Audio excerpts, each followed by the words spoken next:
asị gị na asị ya sọrọ gị gbubia gị iyi ọzọ na nke fọrọ afọ ga na-akpụ n'ala anọrọ m ya anọ m iche mana anatago m wee jebezie na comment section ebe a na-ede ihe odide wee fọ ihe ọtụtụ ụmụnne anyị na akọwara m ihe gbasatara ajadu kọwa ihe gbasatara nwoke na nwaanyị na-abụ before m bido ikwu okwu biko achọ m ịgwa gị na peji m abụ ebe mmụta na mmụrụ dị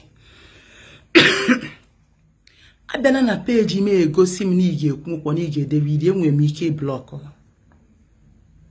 ọzọ achọpụtara m na ụfọdụ ndị be anyị nọ n'ebe a bụ ndị okenye arụrụ ana ụfọdụ nọkwazi n'ihu akwụkwọ bụ ndị abịa n'ihu akụkọ ede ihe ha chọrọ ide mana eruo na azụ eme ihe ha chọrọ ime maka enwe ndị degoro ihe den gabazie na Facebook ya na dikibezie grand I love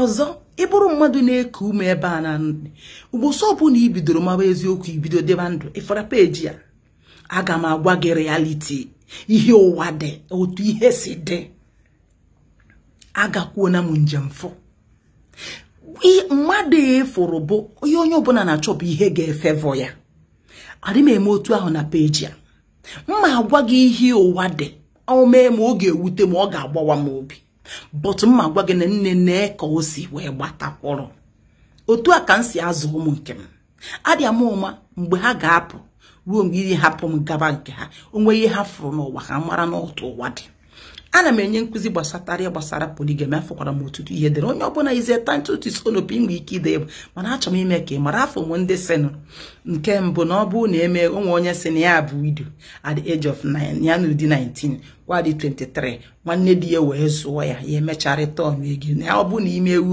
widow na problem ndị widow bụ empowerment nne ka m gwakwa gị nke bụ eziokwu ọsọ gị weta 5 million naira nye eyo widow ka o mewe ọfụma good ọ maka o mechie enume aha na ọ ga-achọ ka ọnọdụ n'okpuru nwoke ọnọgodu n'okpuru nwoke chọọ ka ọ nọrọ sọsọ ya ajadu ahụ ga-achọ nwoke ya na ya ga na-eme ka ihe unu epentizi n'okwu ka ọ dị ya na-achọ ịkọwara gị ihe mmadụ na-afụ na ndụ a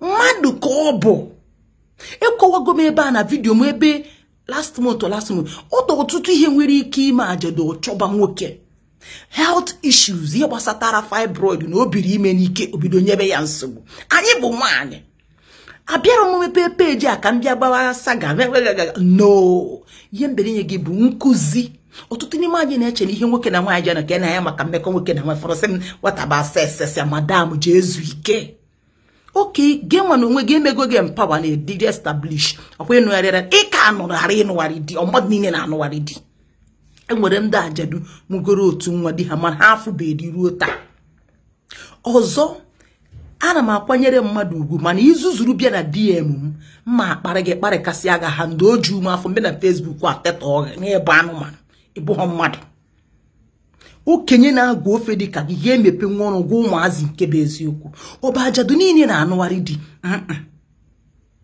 enwere ajadu chọrọ ịnụgharị ma ọ gafọ gị nwa diọkpara gị kpọrọ ajadu mụrụ ụmụ ịtọ ara rugoro n'afọ kpọrọ nata na ọ chọrọ ebe ị ga-ekwe gị nwa na-ede ihe ahụ na comment section gị nwa bụ nwaanyị nwa gị nwoke kpọrọ ajadu nata na ọ chọrọ ị ga-ekwe unu epe na-asị ọ ga-anụgharị di onwere di ịkpọtara ya ka ọ ghara ịnụgharị onye kpatara njisi na ndị nyere m ọsịsa na ọka mma na di ha nụrụ nwaanyị ọzọ karịa adịghị enwe ndị ajadu akọwara m na ndị ata n'ọka ji eze ndị enweghị ihe a na-akpọ ihe ngabiga nke ndị oyibo na-akpọ experience enwekwuo na m onye ji ọta ọfụ ka ọ dị o wee mara na ụwa dị ọfụ digide ndụ ya ghọta ihe a na-ekwu nwanne m no matter what ka anyị na-ekwunu nke bụ eziokwu ma ndị si na ọkara ha mma na ha bụ a divorcee oke iburu a divorcee ịrapụ di ịbatazie buru a divorcee ijekwezie di mmadụ mgbe anyị na-ejekwu di mmadụ gị na ya na-eme enyi na aghasa mara eji nwaanyị ibe gị ka ị na-aghasa alụgba nwaanyị ibe gị afụgo m na ọgbọ a bụ ihe anyị chọrọ bụ ihe ga-adị anyị mma onye nke ọzọ nọzi na-akwụ na-anwụ nyanwụ mba nụnụ mma apịa gị ya ka ọ dị echi ikwe echere ikwe isi na peji azụzụ pụọ na ọ bụrụ iwu na ị ga-anọ ya akọwara m na poligami bụ nni ndị ichie kedu ihe o ji bụrụ nni ndị ichie ọ nni ndị debere akụ na ụba ga-enyeju nwa ụmụazị ma zụkwazi ụmụ ha poligami abụrụ nwoke na amaneji bịa jeje na echiche poligami adịghị eme ya eme Edo ọtụtụ ihe nwere ike ime nwoke ọ chọba polygamy ene ha anya ihe gbasatara ịmụ nwa nwoke. Ọ na-echọrọ ụmụ nwoke niile na-achọ adoption. Ị chọrọ nwoke niile na-achọ surrogate. Ọ bụrụ mmadụ niile enwere obodo ada anabata ya. Nwaanyị kpọrọ m from Delta State wee na-akọrọ m audience ya madam omenala ndị be di gosi m na-akpata di eji wee je nụ onye ọzọ na ọ ga-eburiri ọbara si be eze. Ọzọ achọ m ime ka ị mara ka m gwa gị nke bụ eziokwu inye di gị peace of mind. Ụfọdụ na-asị peace of mind nwoke chọrọ bụ ọ sị gị mee nke madam na lie nwere onye obi ya na-eri nke ọjọọ. Peace of mind nwoke na-achọ bụ mee ya ka o nwee obi udo. Nwoke chọzi iji gị mee slave na peace of mind ọ bụrụ ya bụ peace of mind nwere onye obi ya na-eri nke ọjọọ madam. O nwere onye obi ya na-eri nke ọjọọ. And mara na tutu alụmalụ nwoke na di na nwaanyị ebido gbaba ụka bụ ibupụtezi nke dị otogo enwe okwu na ụka adịbara mana ha na-ama na-eji ya ka ama ya mana okwe ha na-abụ. Ọzọ iburu nwoke nọ ebe a bife nụọ nwaanyị na ọgba edukwu mmụọ ọkpasie ike n'ala. Unu chọọ ka ekpuchi arụ ka ọ bụrụ omenala onwe na-ata ike bụ ya. Nwa mmanụ bụ ihe na-akpọrọ m ọ natara ọ sị na diọkpara ya dị ha many months ya wee pụọ ọnọ 5 years bata na ya ha ekwu okwu nwunye ọgba n'ezi agba n'ezi nye ma bụ nwunye ya bụ akụkọ nwa amụrụ ji wee bụrụ AS 4 hospitals ejego nwatakịrị bụ AS ọbara osisi bụ onye ekwuzi okwu DNA nwunye echanie ejebego DNA testing ahụ ajụba gị oyi. Unu ga-akpọta arụ ọ ga-ekwu na Igbo a n'ezi nwoke si ya dago na ịkpọta ọbara nwoke ọzọ ara na-apụghị chi igbu nwa mmadụ. And agụm ọfọ ata nwaanyị ọbụla nọ na ebe a na-asọpọtụ ihe ọjọọ diọkpara gị nụọ nwaanyị nwa gị nwoke nụọ nwaanyị nwunye ga-eje n'ezi kpọtara gị ọbara ọzọ wee bata be gị. Ọ bụ ihe na-eme m necha ya n'ụwa na macha nwanna anyị tụrụ n'ọda ka anatara gị jee nene ihe niile gbaru n'ezi pekara nene ka nwunye nwa ha si adị. A ga-enwerịrị ofu nwunye nwa a ga-eji wee pịa gị ịtalị apịa maka ụnụ agha achọ eziokwu. Ụnụ agha achọnata eziokwu na ndụ a kọma ọ chọ ka ekwuo ya ka ọ daba. Ekwu m na polygamy abụrụ iwu bụrụ nwaanyị niile ga ọ ga-egbe enwere onye obi ya na-eri nke ọjọọ otu a nọ mana anọdugo m enwezie ka ihe si megbuo onwe m. And aka m ejikwe maka ya sị ebe ọ dị taa ka m pụọ n'ire bịa bidokwa gara kwasị taa ba n'ụlọ ọsịsọ fọdụsị na ọbụrụ nwaanyị na-eslip ara. Kedu young woman dị 30s 40 ga-anọgide ruo na nka. Unu achọkwara eziokwu tonda go polish all of una. Tonda ga-agbagbuchu n'otu. Facebook, I'm sorry for using such kind of words. Ị chọrọ isi na page ma zuzu pụọ. Unu ada achọ nke bụ eziokwu ka agwụ nke bụ eziokwu. Enwe proper way ndị Igbo si dobe ya ma ọ bụgodo na ihe dị otu a chọrọ ime. A na-akwanyere onye ọbụla eji Bible eje polygamy. Ọdịnala ka eje polygamy. Jide ha na-abụ gbaa ha ndụ tie ha ọfọ n'isi. Onye nwa kụrụ ume ka m daa na tituo ya ozugbo. Gekwe m ntị o. Ekwu m ya onye afọ bebu onye ụdị aja fọdụ sị gịnị bụ nwoke nwa onye nwoke bụ that marriage does not complete a woman. That is why singleness even does not complete a woman. Every is marriage does not complete. The marriage is an achievement. Ima Maria ta. Umazi ahe motara emecha. The Bible say your children shall be a fruit that surrounds your stable. Psalm 127 in apwara. Dara na ezuzu.